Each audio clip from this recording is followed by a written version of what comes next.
دعائیہ کلمہ پر ہم نماز اور نماز کے بعد دعا کرتے ہیں اہدنا الصراط المستقیم، ہم کو سیدھے راستے پہ چلا۔ جب انسان نماز ادا کر رہا ہے تو اس کا مطلب ہے کہ وہ سیدھے راستے پہ ہے، اسی لیے تو نماز ادا کر رہا ہے۔ اب اس کا کیا مطلب تھا، کیوں یہ حکم دیا گیا کہ اہدنا الصراط المستقیم، یہ انسان کیوں کہتا ہے؟ اس کا مطلب یہ ہے کہ جیسے خدائے ذوالجلال نے قرآن مجید میں فرمایا یا ایھا الذین آمنوا آمنوا، اے ایمان والو ایمان لاؤ۔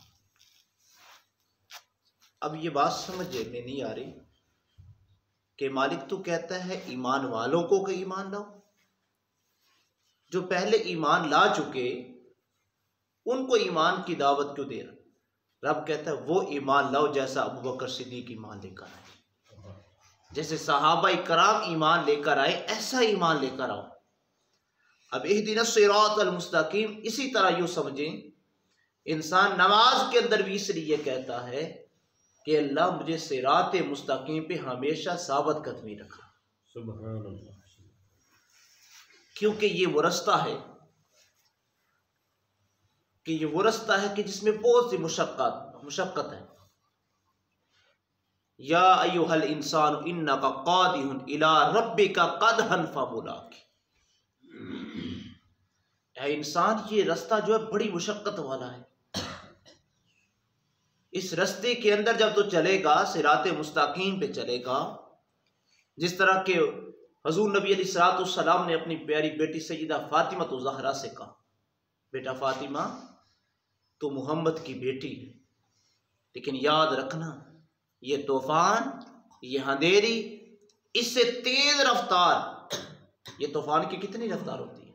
بہت زیادہ، اس کی سپیڈ ہوتی ہے، اس سے بھی زیادہ تجھ پہ ظلم کے پہاڑ گریں گے، تو بیٹا صبر سے کام لینا، تو محمد کی بیٹی ہے نا، اس لیے تجھ پہ بڑے ظلم پہاڑ گریں گے، بہت مشکلات آئیں گی، بہت مصائب آئیں گی، تو میرے بیٹے صبر کے دامن کو تھامے رکھنا۔ یعنی جو صراط مستقیم پہ چلتا ہے، جب ہم نے کہا اللہ ہم کو سیدھے رستے پہ چلا، جب ہم سیدھے رستے پہ چل گئے تو اب اس میں مشکلات بہت زیادہ ہیں، اس میں انتہائی زیادہ مشکلات ہیں۔ تو جب اس مشکلات کی گھڑی سے انسان نکلے گا، اب یہ دیکھیے نا ہم پہ کتنی آزمائش آتی ہے، طرح طرح کی آزمائشات آتی ہیں، اولاد کا نہ ہونا یہ بھی بڑی آزمائش ہے، اور حالات کا بگڑ جانا یہ بھی بڑی آزمائش ہے، تکلیف کے اندر مبتلا ہو جانا یہ بھی بڑی آزمائش ہے، اور ان آزمائشات کے اندر انسان پھسل جاتا ہے، وہ گلے شکوے خدا کے ساتھ شروع کر دیتا ہے۔ اب ہم میں سے ہر ایک ظلمت کی چکی کے اندر پیس رہا ہے، اس مہنگائی کی چکی کے اندر پیس رہا ہے، حالات گھر کے بگڑے ہوئے ہیں، تو ان حالات کے اندر انسان اپنے صبر کے دامن کو تھامے۔ اہدنا الصراط المستقیم، ہم سیدھے راستے پہ چل رہے ہیں، تو جب سیدھے راستے پہ چلتے ہیں تو گرانے کے لیے جب وہ ایک رسی ہے نا، رسی اس کے اوپر چلنا ہو تو نیچے سے کئی ٹھوسے لگاتے ہیں کہیں گر جائے، یہ ہار جائے، تو جب انسان صراط مستقیم سیدھے راستے پہ چل رہا ہے تو اس کے اوپر بڑی مشکلات آنی ہے، کبھی ادھر سے کبھی ادھر سے، کبھی ادھر سے ہوا کا جھونکا آنا ہے، کبھی ادھر آنا ہے، انسان گر سکتا ہے، تو گرانے کے لیے فَبِعِزَّتِكَ لَأُغْوِيَنَّهُمْ أَجْمَعِينَ، شیطان نے قسم اٹھائی اللہ مجھے تیرے عزت ذوالجلال کی قسم میں تیرے بندوں کو گمراہ کروں گا، میں ان کو گمراہ کر کے میں ان کو جنت میں نہیں جانے دوں گا۔ اب جب تو صراط مستقیم پہ چل رہے ہو تو شیطان نے تمہیں کئی انداز میں ورگلانے کی کوشش کرنی ہے، کہیں تم جنت میں نہ چلے جاؤ۔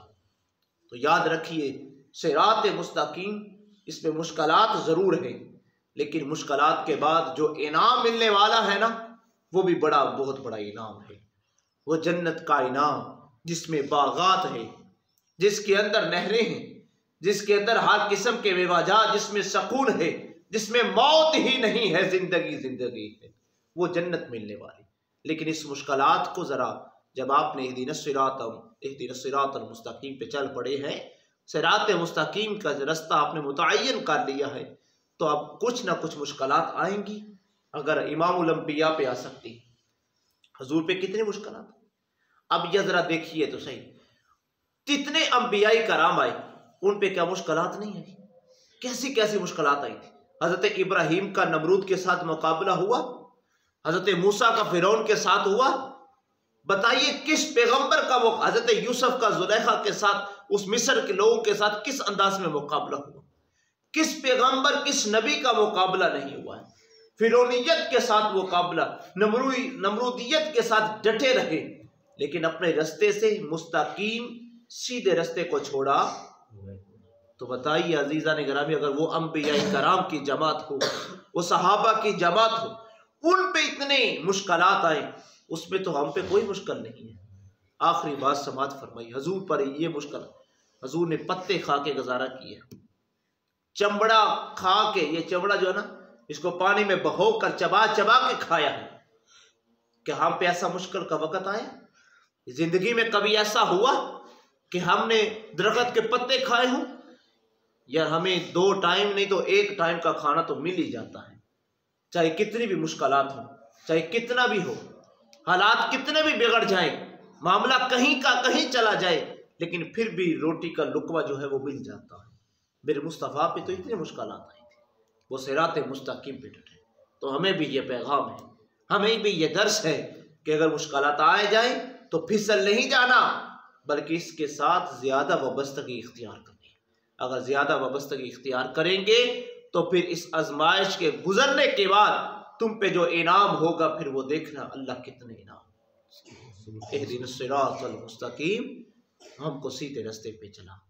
تو عزیزان گرامی، اگر ہم نے نماز ادا کی، سیدھے رستے پہ چل پڑے، تو اب ہمیں اس پہ استقامت چاہیے، استقامت کے ساتھ ڈٹے رہیں، ان مشکلات کا سامنا کریں، ان مصائب کا سامنا کریں، اس غربت کا سامنا کریں، اس مہنگائی کا سامنا کریں۔ انشاءاللہ جب اس آزمائش سے گزر جائیں گے، ہر گھڑی ہر لمحہ اسی رستے پہ رہیں گے، تو مالک بہت زیادہ کرموں سے نوازے گا، بڑی عزتوں سے نوازے گا۔